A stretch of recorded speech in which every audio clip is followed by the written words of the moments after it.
Bismillahirrahmanirrahim. Assalamualaikum warahmatullahi wabarakatuh. Selamat pagi semuanya.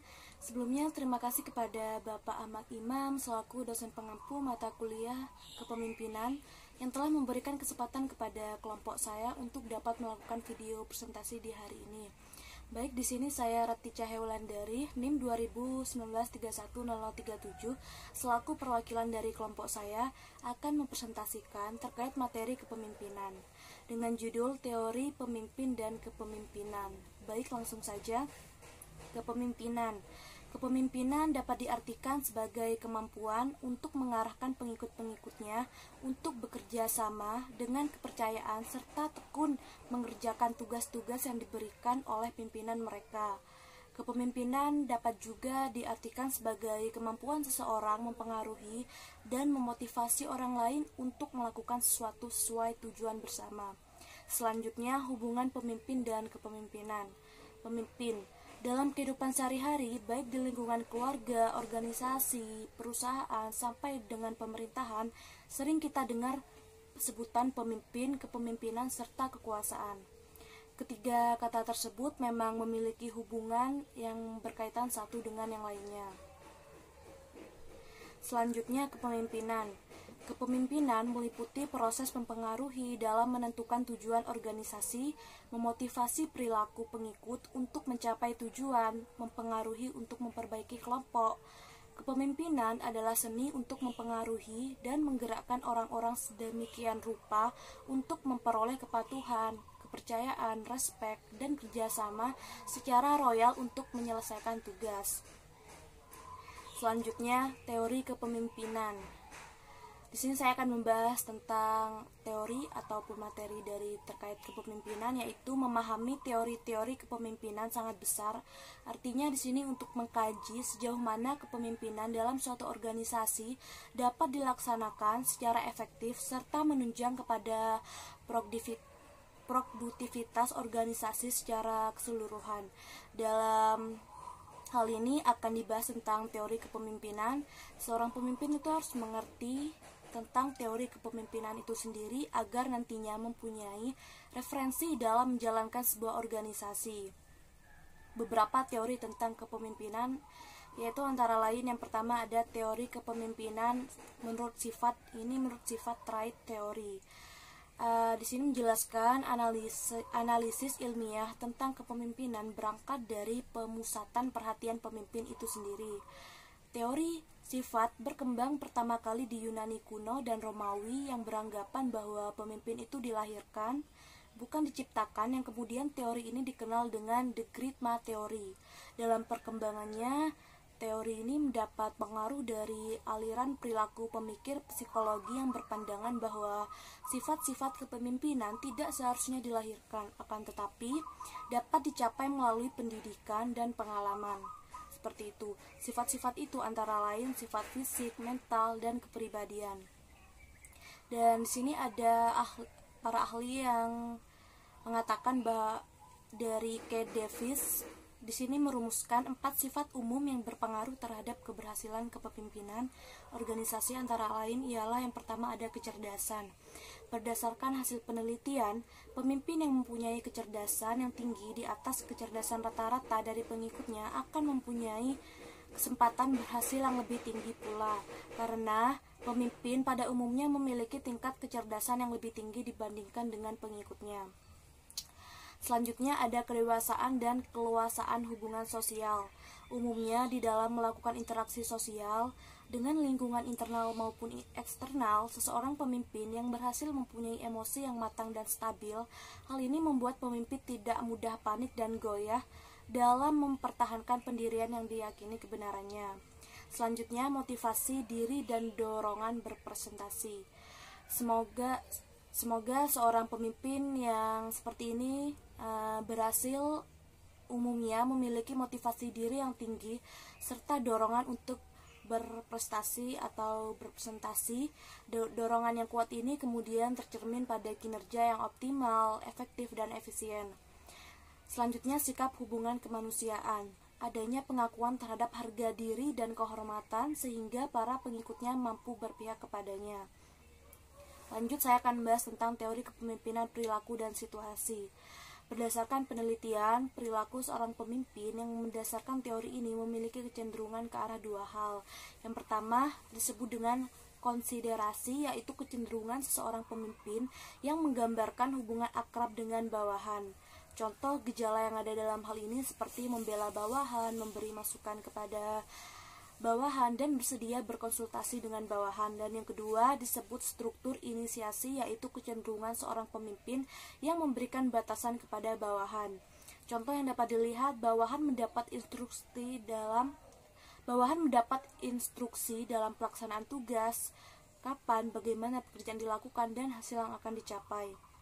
Jadi, berdasarkan teori ini, seorang pemimpin yang baik adalah bagaimana seorang pemimpin yang memiliki perhatian yang tinggi kepada bawahan dan terhadap hal yang tinggi pula. Selanjutnya, tentang teori kewibawaan pemimpin. Kewibawaan merupakan faktor penting dalam kehidupan kepemimpinan. Sebab dengan faktor itu, seorang pemimpin akan dapat mempengaruhi perilaku orang lain, baik secara perorangan maupun kelompok orang tersebut untuk bersedia melakukan apa saja yang dikehendaki oleh pemimpin. Selanjutnya ada teori kepemimpinan kelompok. Agar tujuan kelompok organisasi dapat tercapai, harus ada pertukaran yang positif antara pemimpin dengan pengikutnya. Dari adanya berbagai teori kepemimpinan di atas, dapat diketahui bahwa teori kepemimpinan tertentu akan sangat mempengaruhi gaya kepemimpinan atau leadership style, yakni pemimpin yang menjalankan fungsi kepemimpinannya dengan segala filsafat, keterampilan, dan sikapnya. Selanjutnya, pembahasan tentang tipe kepemimpinan. Tipe kepemimpinan dapat disebut dengan model atau gaya kepemimpinan seseorang. Tipe kepemimpinan yang secara luas dikenal sebagai berikut. Yang pertama ada tipe otoriter. Disebut juga tipe kepemimpinan autoritarian. Dalam kepemimpinan ini, pemimpin bertindak sebagai diktator terhadap anggota kelompoknya. Baginya, memimpin adalah menggerakkan dan memaksa kelompok. Batasan kekuasaan dari pemimpin otoriter hanya dibatasi oleh undang-undang. Kelebihan dari tipe otoriter ini sendiri ialah keputusan dapat diambil secara cepat dan mudah dilakukan pengawasan. Serta kelemahannya di sini ialah pemimpin yang otoriter tidak menghendaki rapat atau musyawarah. Dan yang kedua, setiap perbedaan di antara anggota kelompoknya diartikan sebagai kelicikan, pembangkangan atau pelanggaran disiplin terhadap perintah atau instruksi yang telah diberikan. Lanjut, tipe laissez-faire. Di sini merupakan bahasa Prancis yang dimana artinya biarkan mereka sendiri. Dalam tipe kepemimpinan ini sebenarnya pemimpin tidak memberikan kepemimpinannya. Dia membiarkan bawahannya berbuat sehendaknya. Pemimpin akan menggunakan sedikit kekuasaannya untuk melakukan tugas mereka. Dengan demikian, sebagian besar keputusan diambil oleh anak buahnya. Pemimpin semacam ini sangat bergantung pada bawahannya, dan membuat tujuan itu mereka menganggap peran mereka sebagai pembantu usaha anak buahnya dengan cara memberikan informasi dan menciptakan lingkungan yang baik. Kelebihan dari tipe ini ialah keputusan berdasarkan keputusan anggotanya, jadi tidak langsung dari pemimpin. Dan yang kedua, ini tidak ada dominasi dari pemimpin. Kekurangannya sendiri ialah pemimpin sama sekali tidak memberikan kontrol dan koreksi terhadap pekerjaan bawahannya. Selanjutnya yang ketiga ada tipe demokratis. Pemimpin ikut berbaur di tengah anggota kelompoknya. Ini merupakan tipe dari demokratis sendiri. Hubungan pemimpin dengan anggota bukan sebagai majikan dengan bawahan, tetapi lebih seperti kakak dengan saudara-saudaranya. Dalam tindakan dan usaha-usahanya, ia selalu berpangkal kepada kepentingan dan kebutuhan kelompoknya, dan mempertimbangkan kesanggupan dan kemampuan kelompoknya. Kelebihan dari tipe ini ialah dalam melaksanakan tugasnya, ia mau menerima dan bahkan mengharapkan pendapat saran dari kelompoknya. Kekurangannya, proses pengambilan keputusan akan memakan waktu yang lebih banyak. Selanjutnya ada tipe pseudo-demokratis. Tipe ini disebut semi-demokratis atau manipulasi diplomatik. Pemimpin yang bertipe pseudo-demokratis hanya tampaknya saja bersikap demokratis, padahal sebenarnya dia bersikap autokratis. Misalnya, jika ia mempunyai ide-ide, pikiran, atau konsep yang ingin diterapkan di lembaga pendidikannya, maka hal tersebut akan dibicarakan dan dimusyawarahkan dengan bawahannya. Tetapi, situasi diatur dan diciptakan sedemikian rupa sehingga pada akhirnya bawahan didesak agar menerima ide atau pikiran tersebut sebagai keputusan bersama. Selanjutnya ada tipe karismatik.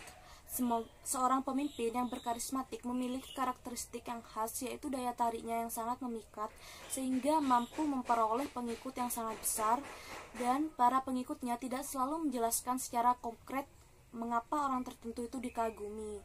Pengikutnya tidak mempersoalkan nilai yang dianut, sikap, dan perilaku serta gaya dari si pemimpinnya.